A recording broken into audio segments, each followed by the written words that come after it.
All right. Hello. Hello. My name is Dr. Alan Harper, and I am a cybersecurity expert with 36 years of experience.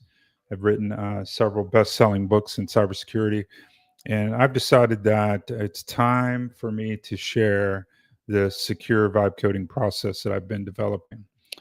All right. So, what we're going to do is we're going to work through a process of developing an app together. And this is just day one of I don't know how many days it's going to take, probably a couple months of working together. And I'm sure I won't make each day, but I intend to show up and share this process of building this app. All right. Now, I've built apps before successfully and sold them. But in this particular one, I'm going to build and let you look over my shoulder and see how I did it. I want to share with you my process, my thought process, and most importantly, how to do it securely. All right. So you see lots of people out there vibe coding, but they don't talk much about security. And we're going to talk about security a lot on this channel. That's what I'm all about. And so come along with me on the journey. And I'd love to have you. Just want to make sure here. Yep, looks like we're live on all of the on my different channels at the moment. You see a QR code up here, and that QR code will let you come and sign up for my free mentoring. And I give away a lot of value in my free mentoring group. And then within there, I also have tiers of higher capability where people get access to courses and so forth. These are paid programs, but I do a lot for free in that community. So if you like this, I would encourage you to go ahead and sign up there on that QR code and come on into my mentoring, my free mentoring, and then we could take it from there. All right. So the idea here is we're going to build something that I call uservibeos.ai. Okay. So this is a domain that I purchased recently. Um, it's I also have the .com, but I think I'm going to start out with the .ai because what I want to do is I want to capture and I want to address the entire user journey lifecycle, which I've shared right here on the screen with you. All right. So the idea is that we're going to have ultimately all of these modules in our vibe coded app. All right. And we're going to do it securely together. I'm going to show you how to do that. All right. And we're going to let AI do the bulk of the lifting for us. And it's going to teach us some things. There's certainly a lot that I don't know that I'll just figure out as we go. That's what vibe coding is all about. But I do know cybersecurity, and we will do it securely. Trust me. And you guys will learn from that, and you'll be able to come along on the journey and see how it's done. All right, we take this app and launch it and start getting paying customers in it, and who knows where it'll go from there, right? But either way, regardless, it'll be useful to see the journey and to learn how it's done. All right, so uh, when I think about the user journey lifecycle, I think about these steps right here. So we're going to want to attract our users through what's called a landing page. All right. And this is just a single web page that has one purpose, and that's to get them to do some call to action, which is typically to give up their email address, maybe in return for something like a lead magnet or a PDF or maybe a wait list. Right. And that's what we're going to be aiming for, a wait list. And so what we're going to do is, I'm going to help you in the process figure out what your app will be. The best type of app is an app that and have validated that others have problems in this space, and you want to solve one of their problems. Um, I highly recommend that you go that route more so than some problem that you have. Okay, so you want to come up with an idea that you believe others have a problem on, and then we want to validate that idea, and we'll do that here, and you'll be able to see me go through that process and my thought process, how I do that. I've developed a framework for that I give in my paid mentoring groups, but we'll be sharing a lot of that here as well.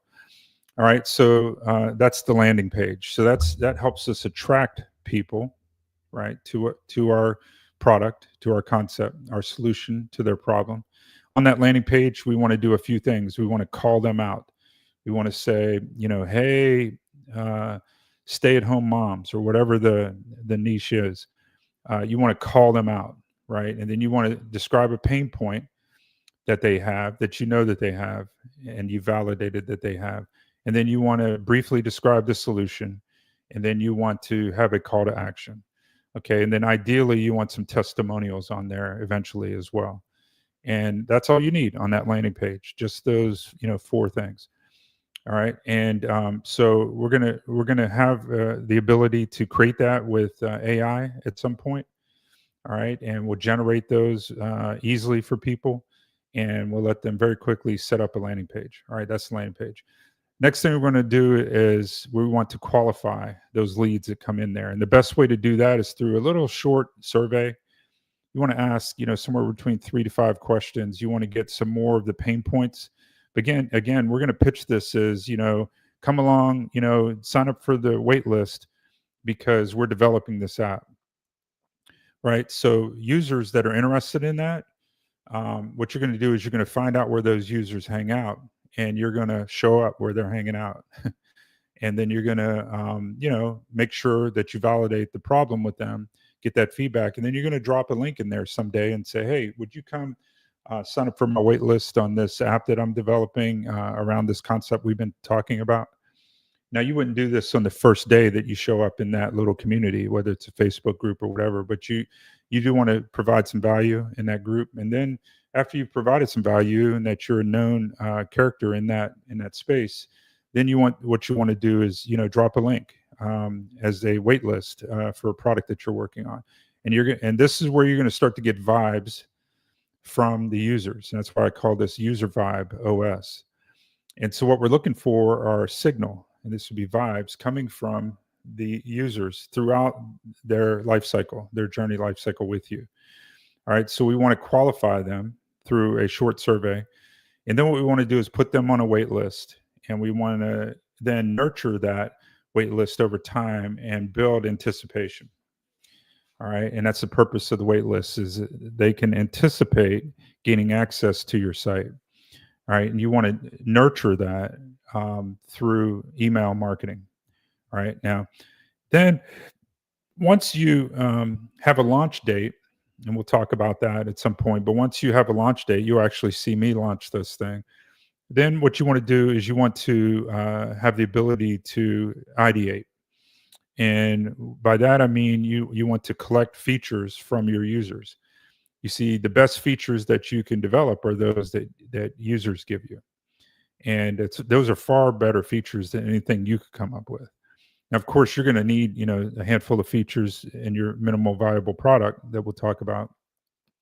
But beyond that, I encourage you to put your rest of your ideas aside and pay attention to what the users want. Now, too few people do this. In fact, that's why I really been thinking about this now for a couple of years. And I really think this is an underserved area of the market. That's why I've turned it blue. And that's actually where we're going to start. There's a couple of products, I mean, literally like 2 or 3 products out there that do this. And I've looked at them and they are horrible. The user interface is terrible and they're expensive, and they're not very flexible. I've given them some feedback about their own product and they don't even care. So I'm like, okay, all right, mental note. And so here we come. So we're going to start in our user journey cycle filling this need, because I know that it's a need, and we'll validate that. I'll make sure it's not just me.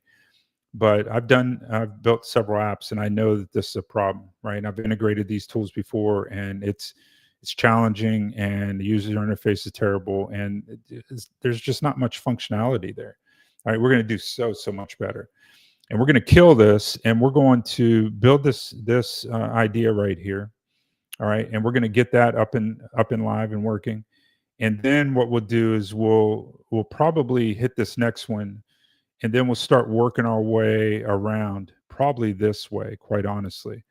And the reason for that is because these right here, these are done really well by others in the market. Now, no one's putting all this together.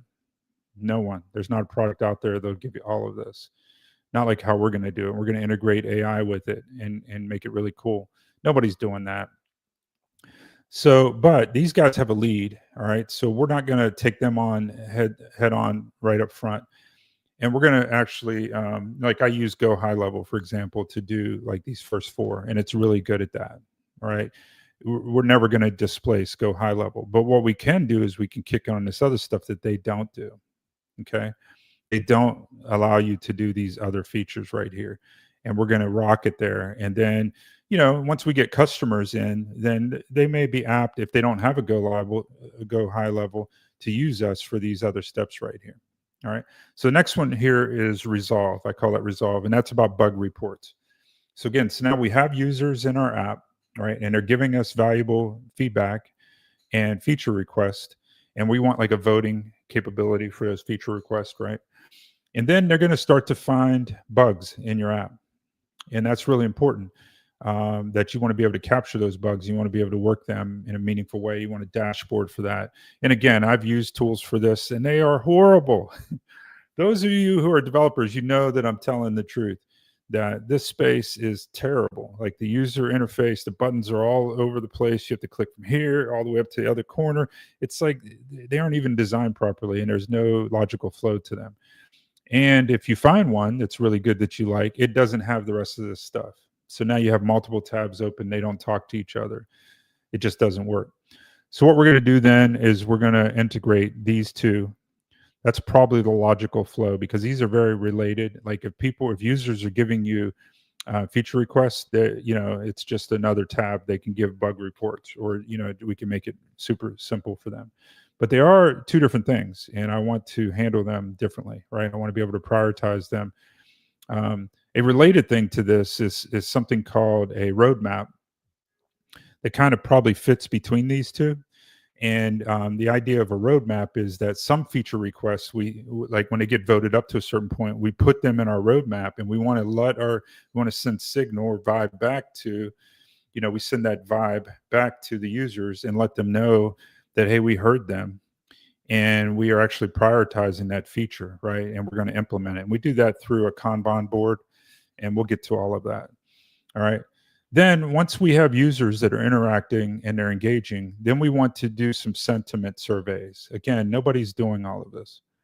Okay. You'll find tools that do sentiment surveys. Like I know of one, a good one is called PostHog, for example.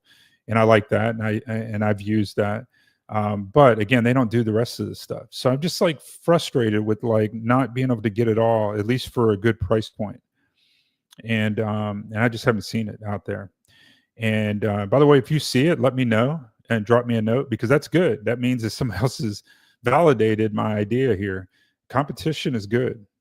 We're not afraid of competition. What we're going to learn to do is look for their faults. And then we're going to make sure that we design around those faults and that we don't make those mistakes. Right. And then we lure those users over to us, and they're thrilled to be with us because they were complaining about those problems with the other product. All right. So it's very important to validate. Again, you hear me say this many times. We have to validate our ideas. Otherwise, you're just off working on something, building it and hoping that they come. That's the worst strategy you can do in software development. Whether you're building a mobile app or a SaaS or whatever, I encourage you to start with the problem, but then validate the problem before you go much further. You save yourself years of heartache and pain and money. All right. And then once we have gotten some good sentiment analysis by surveys, these could be like random surveys that pop up on their screen from time to time, or maybe like, we email them a survey. By the way, ones that we know that are engaging with our product, these would be good people, good candidates to go ahead and throw them a sentiment analysis, right? Now, the ones that give you a positive report, we want to definitely take them to the next step, which is we want to collect a testimonial off of them while it's still fresh in their minds. So the ones, you'll see it, the ones that like, thank you, and they're like, thank you for doing this. This is an awesome product. Okay, great. Hey, would you mind filling out a survey? A testimonial for us. So just take a moment. And again, there are products who do that, and they do that somewhat well, but that's all they do, and they're expensive, and they're like capped on users and just wrongly, and onerous, pricing structures. And we're going to try to avoid all of that, right? We're going to go and listen what those complaints are, and we're going to use AI to find out what that sentiment is, and we're going to make sure we don't make those mistakes. All right. And so we're going to amplify then our site, and it's going to give us a boost through what we call social proof, right? Because we're going to have users coming and bringing testimonials. All right. And then last but not least, we want to capture exit comments for our site. Like when users churn, and ideally we can use AI to tell that they're going to churn before they churn, right? If they haven't been in our app for a while, it's probably time to touch them. But ultimately, if they're giving negative feedback, and they don't have much else going on in the site to keep them there, they're probably about to churn. All right. So again, these are tools back down here, amplifying the measure, that maybe help us with that. But ultimately, for various reasons, life happens and people decide they want to leave our app. Well, we have one final opportunity to gather sentiment from them. And so you see, the whole thing is about getting vibe, or that sentiment, or you've heard me call it signal, all the way through the cycle here. We want to capture that vibe from the user, right? And that's why we're going to call it User Vibe OS.ai. User Vibe OS. Okay. Because I see it as like an operating system for your app, for the user vibe. And we want to be able to capture that. We want to be able to harness that. We want to be able to provide that useful insight to you as a developer, and to our clients, so that they can then take their app to the next level and improve it. Right. And again, this is sorely missing in the industry. And what we're going to do is we're going to use vibe coding to make tools for other vibe coders, but also any developer will be able to use this stuff. But we're going to make it super simple that even vibe coders can drop this thing in to their app, right? And we'll use npm packages with JavaScript for that, and we'll deliver those JavaScript packages to their app as like widgets. Okay, and then we'll have a back-end dashboard. All right, so let me kind of share that down here, what kind of the architecture will look like. Okay, so we'll have npm node package manager is what that stands for. Client installs. Okay. And then we will also have just JavaScript deployments. Okay. And then what we will have, that's on the client end, and on the back end, we will have a dashboard. All right. And these then will be deployed on the client side, and they will phone back to the dashboard. All right.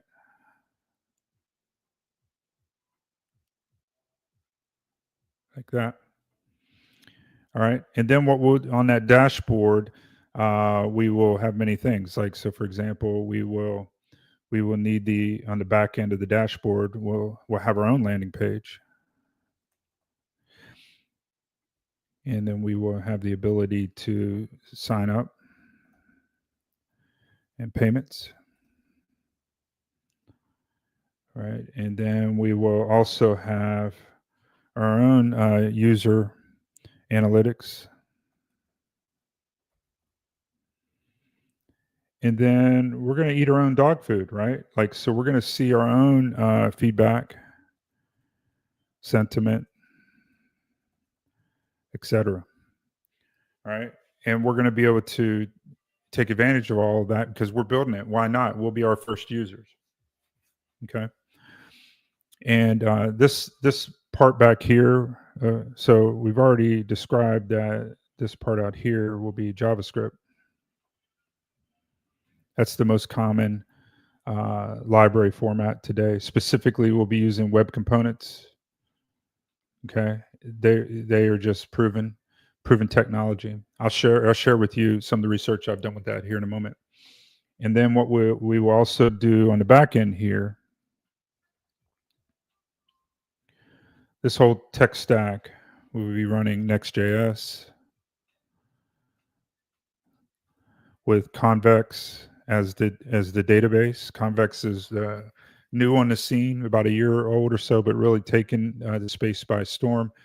It's a real-time database that allows you to avoid some of the difficulties with with SQL databases, right? And so the database is all in code, and it's in TypeScript, so it's strongly type database. It makes it more secure, avoids things like a whole categories of attack like SQL injection are not possible. It's something like Convex. So again, we love Convex. But I'm still learning Convex, by the way, because before Convex, for similar reasons, I use Mongo DB.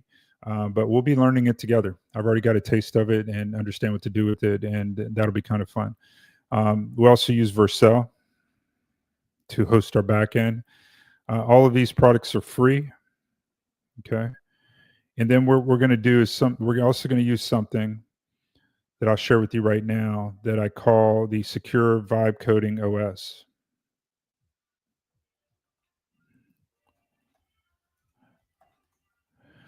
You see, I like this word OS. But the Secure Vibe Coding OS, I developed it for my mentoring groups, and it's out on GitHub, and it's publicly available. It's my contribution back to the world to make it a more safe and secure building environment for these vibe coders. And so the idea is it's a secure baseline. It comes with security batteries included. And the cool thing about that is if you use that, then you will be off to a great secure start. Okay. And then what you can do is build on top of that. And again, I teach that in my mentoring. And again, you can sign up for that mentoring here in the QR code if you're interested. All right. So this is largely the tech stack, and of course, there's other things underneath it here, like Tailwind and different things. But these are the major components that you need to be concerned about. All right, that we're going to be building together. All right, and we're going to use AI to do all of this. Right, and if we don't know something, I certainly don't know a lot of things. Although I've been developing for most of my life. Probably about probably about 45 years I've been developing. So since when I was a child. So, but now we don't have to do so much of that, and we can let AI do it. But we need to know how to do it securely. All right. And with that Secure Vibe Coding OS, like it puts guardrails, and I use something called Claude Code Skills. And I've kind of trained Claude on how to do it securely, and I give that stuff away, right? And so if you want to implement rate limiting on an API, you just use the keyword rate limiting like in your prompt, and you don't have to give it the rest of it. It knows what to do. It pulls that skill up and loads it dynamically into its context, and then it implements the API rate limiting properly. Okay, and so again, that's the way we're going to do secure vibe coding. Now, initially, we might throw something up there just to look at it, but then very quickly, you'll see me pivot and start securing it and locking it down. It's so much easier to bake security in up front than it is to bolt it on later, particularly like days and weeks later. It gets very expensive, very time consuming to try to do that later. In fact, studies have shown that it's 15 times more expensive to bolt on cybersecurity than it is to bake it in. And I'm super excited about this area of our field that's emerging. Secure coding has always been one of the most important things that we could do in cybersecurity to really make a difference. But it's been so hard. You basically had to be a developer, and you had to be a lot of times like a computer science type. You had to know the developing inside out and backwards. That's no longer true. Now, yes, there's still uses for that, like for virus analysis, stuff like that. Hey, yeah, we will always need like people who can do the reverse engineering stuff, but increasingly AI will be able to do that as well. So what I like about this is now this has opened up a whole nother aspect to our field that I call secure vibe coding, or some people might say secure AI coding. And the idea is that, yeah, we're going to use AI and we're going to develop these apps, but we're going to do it securely. Okay, with security in mind from the day one. It means we're going to start with the secure architecture, and we're going to separate our development domains, and we're going to do all the best practices of what we call DevSecOps along the way. And I'm going to teach you that as you follow along here. It's going to come out. I just can't help it. It's all going to come out. It's all up here waiting to come out. And so you stick with me, make sure that you like and subscribe so that you you can follow along on this journey with me. All right, we're going to build some really cool stuff. And so now you have a good feel for what we're going to do here. I want to back up a step now and kind of show you how I operate. How I come up with these ideas, how I ideate. Okay, so we have. Let's see here. I have. Okay, let's see here. Hold on a second. Clean this up real quick. So I like Claude Code. Now, lately, I've been testing out and moving some of my stuff into Software Factory or Droids because I think that they have it right. Long term, directionally, I think I like where they're heading even better than Claude Code. But nonetheless, what I want to share with you is I use Claude Code to develop what's called a project. So you can set up a project in there, and then everything inside of that project kind of then builds on itself, right? So like you can have chats in here, and all of these chats then will be aware of the other chats.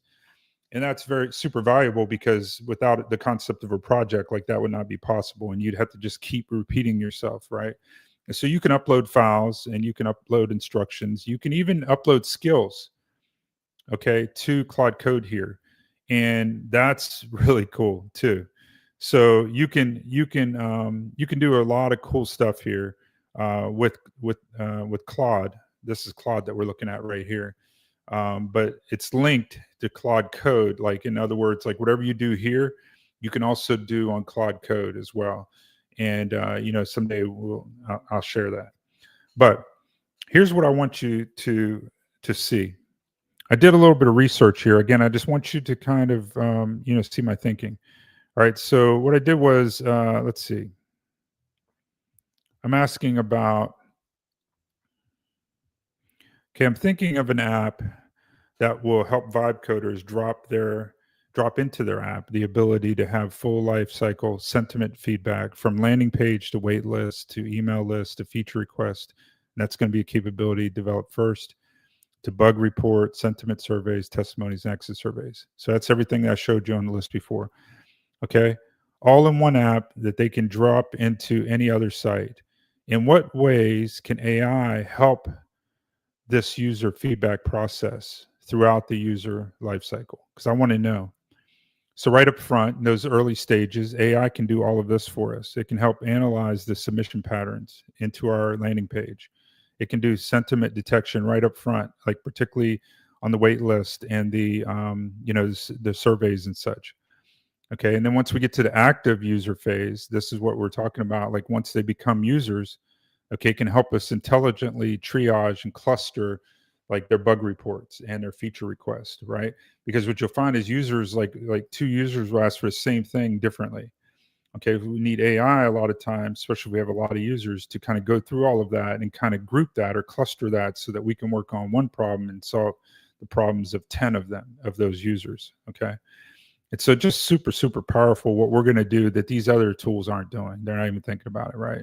They're set in their ways. They got a lot of VC capital behind them, and we do not. So we can move quickly. We have the whole army of AI behind us, right? So it's we're only limited by our imagination and our ability to prompt. And that's not much limit. All right. We can do pretty well there. All right. So again, these are all the ways AI can help us. All right. So then I said, what JavaScript libraries would allow me to deploy this by NPM or JavaScript SDK, and also, but allow maximum UI features and still maintain the maximum capability with dev platforms? Okay, so what it's recommending here is something called Preact and Web Components. And Web Components you'll see several times coming up here as like a theme. All right, and we'll dig into that here in a moment. All right, so it's telling us about this stuff. Like you don't need to know this stuff, and if you don't know any of these terms, you just ask it. Well, what is NPM? It'll tell you what Node Package Manager is and the value of it. Okay, and then it gives us an example. This is what the architecture look like. Now, again, I don't want you to get scared off by looking at this code. I understand it, but it's not needed to explain it at this point. All right, we'll let AI do it for us and explain it to us later. Okay, and this is what the user's install will look like. They would just drop like this code, and if you're a developer at all, or you're using AI, then AI can do this as well. All right, now here's some alternative approaches. Okay, so there's something called Svelte, and it compiles it, and it makes it really small. Okay, and that's valuable, but not the biggest deal to us. Like we don't want it to be big and clunky, but like I'm not afraid of size. This day and age, like with bandwidth and stuff out there, we don't have to be super concerned about this. Like we don't want to be bloated, like up into megabytes of size, but like anything that's a couple hundred K should be fine. All right. We want React compatibility. All right, because everything's going toward React these days. The days of like PHP or Ruby on Rails and different web platforms, they're losing the battle. React is winning the user space, and developers are flocking to it. So we want it to be a React compatible strongly, but we still want some backward compatibility, not to the point where we'll make a design decision to lose some functionality, but like we want the best of both worlds if we can get it. All right, so here's some UI component libraries that are compatible with this approach. So again, like these all deserve like some, going down some of these rabbit holes, and we will. All right, and here's how we deploy it. Nice and simple. It's just like a couple of lines. And here's what I'm looking for right here: this capability matrix. So here's different web development platforms out there. Like I said, right now React is king, right? But then you look at these other ones. Next.js sits on top of React. It's a version of React, and it's the most popular version these days. It has a front end and a back end, and it's really powerful. But underneath the hood, it's React, but they work together. Okay, and then there's something called Vue. Okay, there's also Svelte, like we already mentioned that. There's WordPress. There's still a lot of people out there that use WordPress. Well, great. We can just drop in a script tag for them, and they're up and running, like on WordPress. Shopify sites out there, and what's these other ones like? I can't even remember them right now. There's other sites like WordPress and Shopify that allow you. Wix is the one that was coming to mind. It's like we'll just be able to give them a JavaScript code for an embed, and they'll be up and running. There's also like all these no code tools out there like Webflow. Okay, and we can just give them a custom code embed as well. And then Angular was like popular 5 years ago, and everybody was heading toward Angular, and then now they've all switched to React. Okay, we can do something called a custom element schema. All right, so again, this is what it looks like. Super simple. Okay, super simple. All right. So then I said, tell me more about web components. Okay, and this goes a bit in the weeds right now, so we won't dwell on it too much. But I want you to see like what this is about. So web components is really what we're gonna lean on. It's what gives us that ability to be portable across many different platforms and to be compatible, so that more and more developers want to use our tool set, right? It wouldn't do any good like to develop it just for React, for example, because there are still a lot of users out there for Angular and others that want that stuff. And so we lean on something like web components, which is, cross platform compatible. Okay. The way it does it, I won't bore you with the details. The way it does it encapsulates it, so that it's isolated from whatever they're doing, so that you don't have to worry about like deconflicting with their CSS or their style guide, right? You don't have to worry about that. It will operate ours in a bubble, so that we don't have to interfere or worry about contaminating their code base or vice versa. Okay, very cool. It just works, it says. All right, so we'll get more into this once we switch over to Claude Code and ultimately into Droid, which is part of Software Factory set of tools, which I'm pretty excited to share with you guys as well. All right, so cool. So this is what we're going to build, guys, and super excited about that. And let's see here. All right. I think this is probably a good stopping point for the day. We'll come back tomorrow and we'll work some more on it, and we'll work on some next steps. I think what we'll do is we will, let's see here, let's plan our workout a little bit.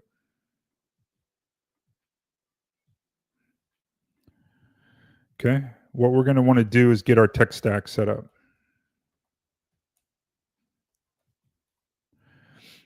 Okay. And that's gonna involve installing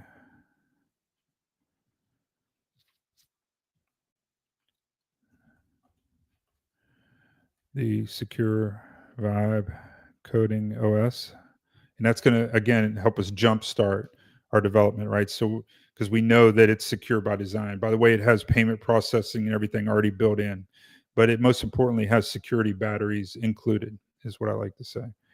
All right, and it's a really good secure baseline, and then everything we do on top of that, we'll keep circling back, and we'll make sure that we keep that thing secure. We don't open up insecurities on what's already a secure baseline.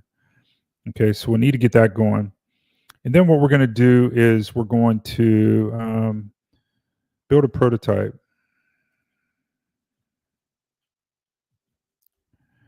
of one of these web component for a Kanban board.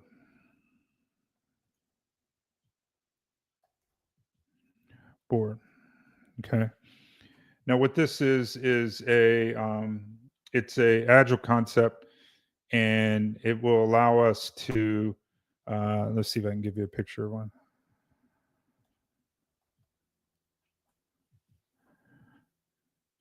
Okay. It's used in agile development. Let's see if we can get some images here. Okay, it'll look like this. Okay, so what we'll have is we'll start with just a Kanban board, and we'll build like a backlog, a doing, a review, and a done. Okay, and this will be ultimately what our roadmap will look like. But then what we'll do is we'll have the ability for users to add in things into the backlog, which would be features request, right? But what we want to do initially is just be able to develop a Kanban board. All right. And then we'll go from there. And then we'll vibe it out from there. Okay. Once we get the Kanban board, then we will add feature request. And then we will add voting. And the cool thing about starting with the Kanban board is once we get that working, then we as the owners of the Kanban board, we can drag things from backlog to these other stages, which would be like doing. And that lets the user know that, hey, we're actually implementing that, right? And that's why, again, we'll call that a roadmap ultimately. And that's going to be super cool. And again, I already know like the tools that I have in mind displacing, like they don't even do that well. And we're going to do that so much better. And in the process, what we're going to learn is how to do all of that using this remote deploy and then back end dashboard, technology that we're going to develop. So there's going to be some secure API calls and some authentication that has to happen and things like that. All right. So we'll get into that next time. And then even when we're doing the Secure Vibe coding OS, I'll make sure that I go slow enough to kind of explain to you the value of what you're getting out of that. And in the meantime, if you want to see that, you could see it over here. Let's see, Secure Vibe coding OS, GitHub. That should come up. Maybe. Okay. Let me see.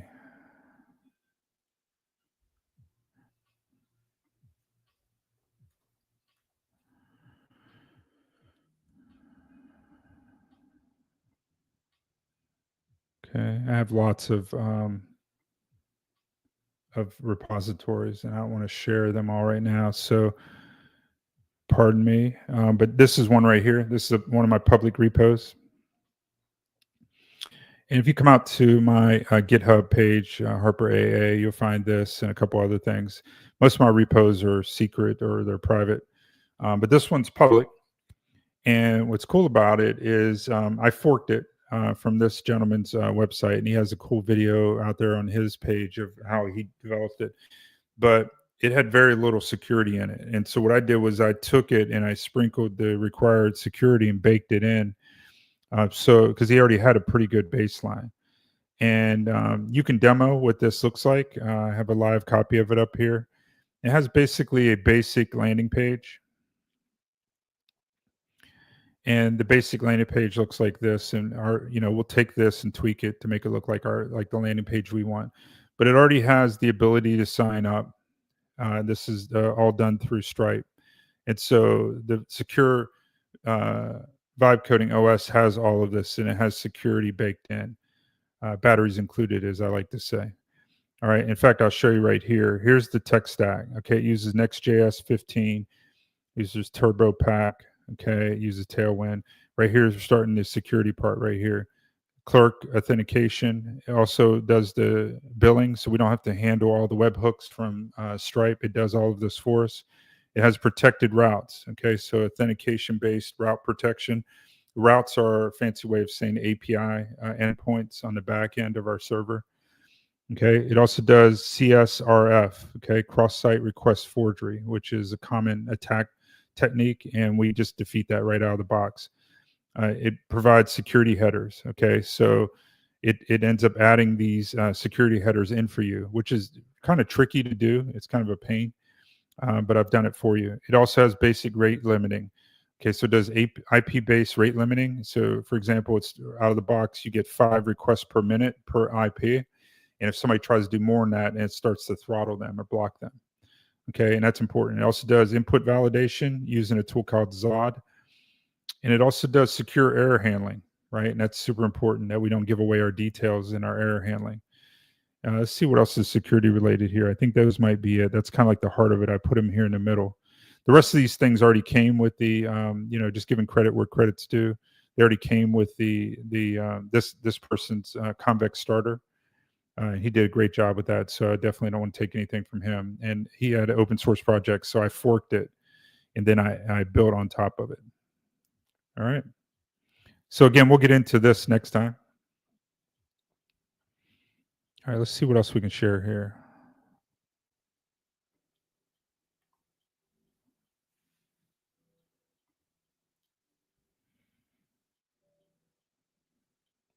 Okay.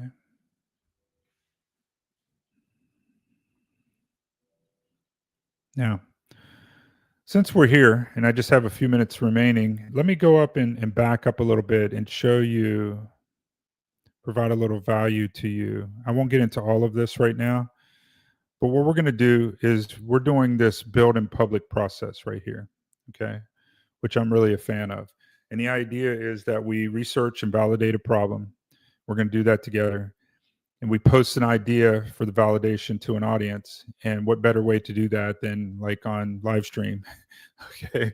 So that's what I'm doing here. And over time, we'll start to gather more followers. You can find me on YouTube. You can find me on LinkedIn. You can find me on X, and Dr. Alan Harper on all 3 of those. So, and we'll over time get more followers along for the cause. And then what we'll do is we'll post regular updates. I hope to do daily, at least initially, until we get some momentum, and then I might back off a bit. We'll see. And then I'm going to post when the product goes live. We're going to have like a launch. You're going to see me do that. And I'll have a wait list until then. Again, we're going to eat our own dog food. Like, we're going to do the process, right? And then I'm going to post when it's actually live, paid version, and we're going to start to get our first customers together. All right. And then I'm going to post when that feature board is functioning and the roadmap functionality of that. And then what we're going to do is we're going to scale it up from there, and we're going to iterate or repeat that process. All right. So this is called the build in public process.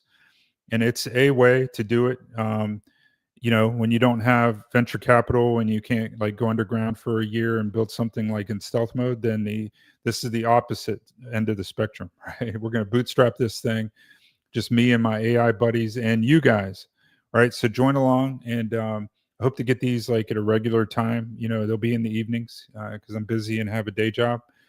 But in the evenings, what we'll do is we'll meet and we'll keep jamming away on this, right? And we'll build this thing, see where it goes. Okay. This is all part of a larger process that I have developed here. And the idea is, again, you want to join and start a group, and you want to find an initial problem. Then what we do is we use Claude Code and an initial prompt. And nowadays, I've actually been using even Builder.io. I really like that tool. I just signed up for a subscription of today, and that's pretty rare for me to do, is pick up new tools. God knows I have too many tools, but I really like this one, Builder.io. But I'll either use that or I'll use Claude Code to get my initial prompt going. And then I'm going to get a preview that I can share with somebody. Okay. And I'm going to refine that a couple times. And I get what I call a minimal viable demo. This is not a minimal viable product. This is a minimal viable demo. Okay. I just want to be able to demonstrate it to somebody. And I want to have some security controls in place there. I want to have at least some basic authentication. And the first version you usually give away for free because I just want users to get in and kick the tires. Okay. Then I'm going to get that user feedback. Okay. I may put them on a wait list for future functionality. And then I'm going to build and I'm going to iterate until I get what I call the minimal viable product. Okay. Now that has 2 to 5 killer features that are required in order to sell this product, but it's the minimum. So I don't want all those phases, right, that we talked about. I just want to get the feature functionality, for example, up and running, right? And that will have just 2 or 3 major components. I have a Kanban board, the ability to vote up and down, and ability, to see a roadmap, and maybe a couple other things. And we're going to keep it focused on that. And that's going to be the minimal viable product. It'll be free initially, probably, and or very cheap, right? We're going to use that to get feedback. How cool is that? It's kind of meta, right? As the young people would say. We're going to use our own tool to gather feedback from our users. And as we then develop more functionality, then we can start to charge more. We can start to stack features. And then we can do this using my favorite daily driver is Windsurf. And we use, of course, Claude Code inside of that. But increasingly now I'm starting to switch over to, again, I'm experimenting at least. I'm not sold on it yet, but I'm thinking heavily about going forward with droids. And droids have their own scaffolding that allow me to have a little bit more control over the process using Claude Code SDKs and APIs. And they make it affordable to do that. So I'm thinking about switching over to that. But right now I'm still, a big fan of Claude Code. It's done really well for me. Okay. And ultimately, I'm not in love with any of these tools. What you'll learn about me is I'm tool agnostic. So if a better one comes along, like next year, I'll be all over it and you'll be the first to know. Right. So the last thing I want to do is like go down with that ship. Right. So like, I'm not married to any of these guys. They don't pay me anything. So, but I want to use the best of class out there. And it's really about your time. Look, you're going to pay in one way or another. Like many people are into vibe coding. They want the free stuff. And yeah, I can show you some stuff from China and stuff, and it's free, but you're going to fiddle around with it for weeks to do what I can do in an hour. Okay. So how valuable is your time? My time is very valuable to me, right? Very limited, and I'm very busy working many projects. So like, yes, I will spend some money to save time because you're either going to pay with money or you're going to pay with your time. And I promise you, your time is much, much more valuable than any amount of money. And if you don't believe that's true, if you had a disease and the doctor said that, you're going to die from this disease, you only have a couple weeks to live, but we can cure this disease, but it's an experimental treatment. And unfortunately, your insurance won't cover it. It's going to cost you $1 million. And you had $1 million in the bank. Would you spend it? Of course you would. See, because your time and getting more time is infinitely more valuable than money. Now, the reality is that we often can't add 1 second to our life with all the amount of money. But what we can do is we can recapture our time and we can use it wisely with the money that we have. And so that's what I try to do. And so I look for those opportunities. And believe me, I spend actually my tool cost is about $2,000 a month. Now you don't need that, but I have lots of tools and I'm experimenting with lots of things, and I don't mind doing that because I'm looking for the most efficient tool stack. And ultimately, I'll land on it, and it won't be, all of that money. I'll let go of the ones that I'm just experimenting with right now. But and again, you do not need $2,000 tool stack. I would not recommend that. Sometimes I wonder how I got there, but anyway, I'll be fully transparent on these streams and kind of show you from the ground up the decisions that are being made, the business decisions as well as the tech decisions. And I hope you appreciate that. I hope you come along on the journey, and I hope you learn something from it. And ultimately, it's going to be a really cool thing. We're going to fill a really required need in our space, and that's the ability to capture that user sentiment throughout the journey, throughout the user experience, right? What I call the user journey life cycle. We want to impact all of this, but we're going to start with the ideating, okay? Because I know that's a huge need, and we will validate that. One of the ways we'll validate it is by using AI. So we use tools like Perplexity and Grok to go out and say, hey, validate this idea for me. I want to find negative user feedback. And in fact, we need to do some of that next week.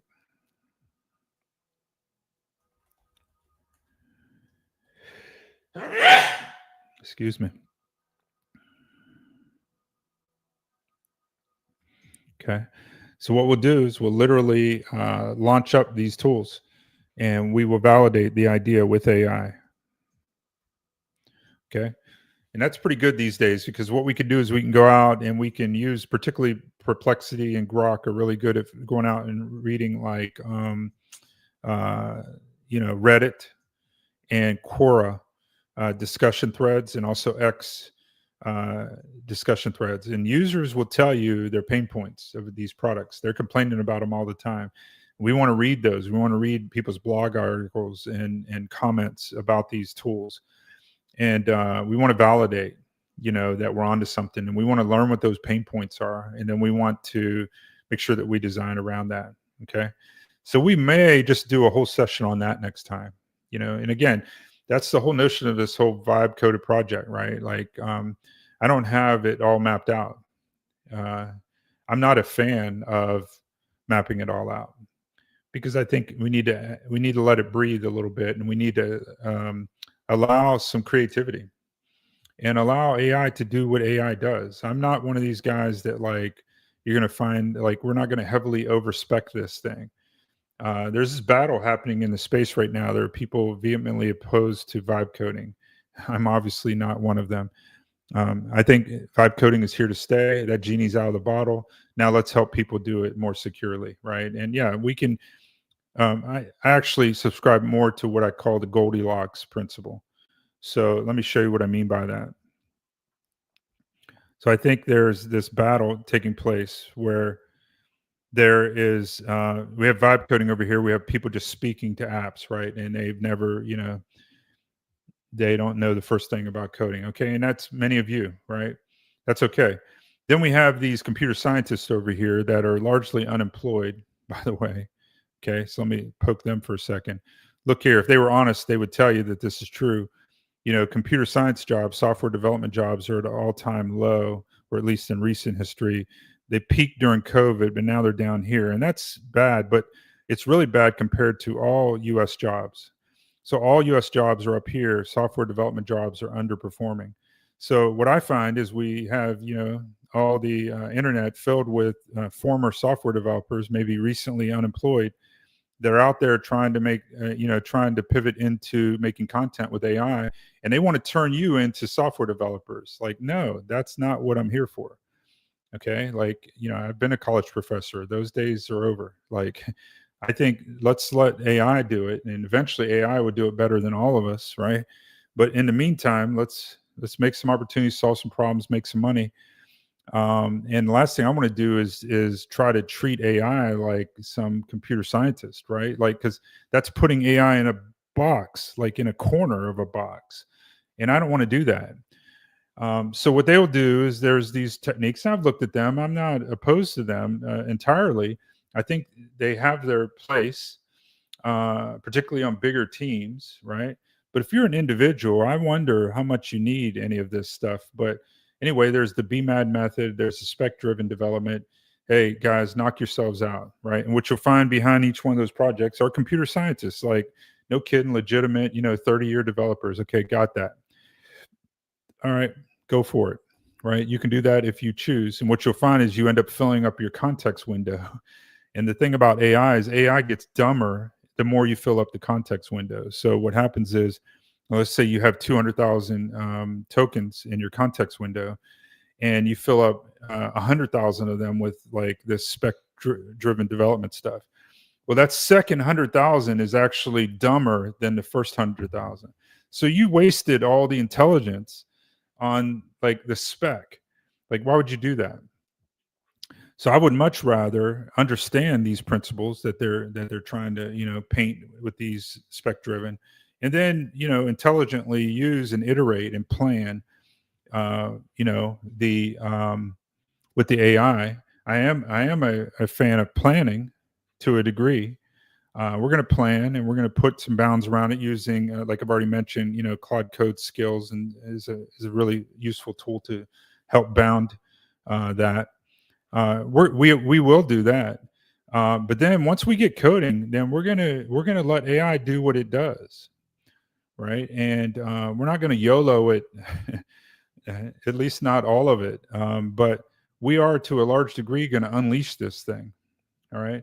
And again, I have built production grade apps and taken them to market and done quite well with them using these AI techniques. So I'm not afraid of that, and you shouldn't be either. And I will show you how to do that. So don't believe the hype out there that you're going to end up building all this slop code and stuff. You'll see, they'll see when we start building production grade code that is rock solid and secure and stable and expandable and maintainable and all of those things that we want out of a well-developed app. All right. But we don't have a team of 3, 4, 5 engineers. We don't have like millions of dollars to spend like planning this thing for the next year. No, we're going to get this thing to market and we're going to vibe our way there. And I believe in that. And I believe I'm opposed to those who would try to slow it down and try to gum up the context window. I just don't think it's totally necessary. Again, don't get me wrong. There are some basics that I've even done using skills and agents and sub-agents and stuff. Like, we're going to put some guardrails around this thing, but we're not going to like tie its hands all the way down to where we have to in advance know everything that every little button we want to put on a screen. No, that's absurd. Like, I need to see the thing and then I'll decide where the buttons go. Like, right. That's a much better way to do it, in my view.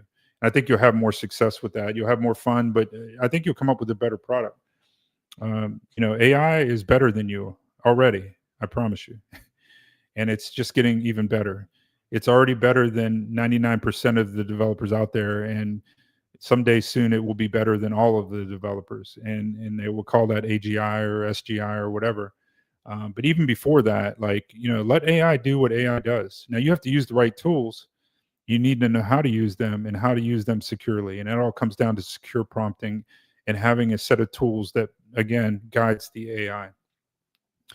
Okay, so again, I've babbled too much about that, but that's what you'll learn if you hang out with me. So hit that button, like and subscribe if you haven't. If you stayed all the way to the end, then God bless you, and be blessed by the best. And I will see you next time, probably tomorrow.